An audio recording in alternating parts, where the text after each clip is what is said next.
Přátelé, rodino, sešli jsme se tu, abychom dnes oslavili radostný svazek Ross a Emily.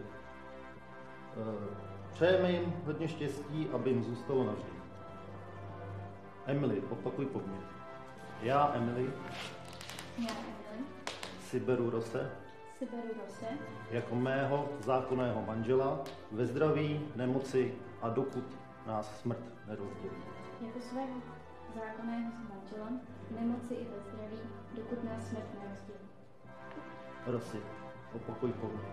Já, Ross, beru si tě, Emily, beru si tě, Daphne, teda Emily.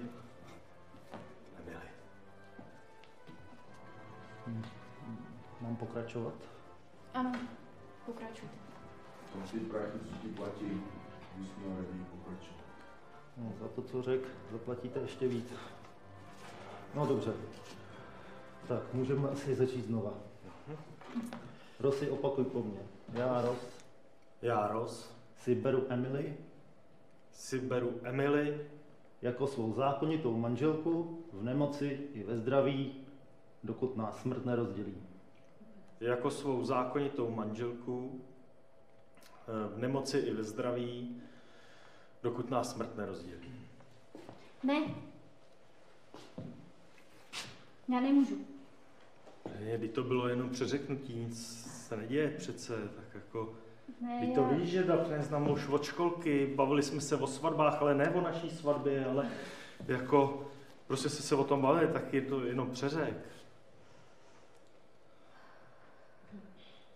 Ne, já prostě nemůžu.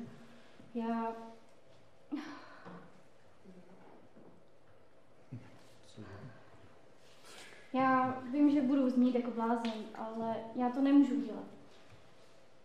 Ale... Ross je jediný muž v mém životě, já nic jiného neznám,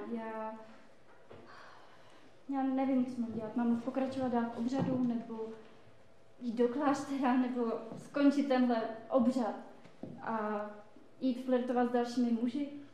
Že udělám pro tebe všechno, co budu moct? Já nevěřím ti. A právě se rozhodl si mě vzít.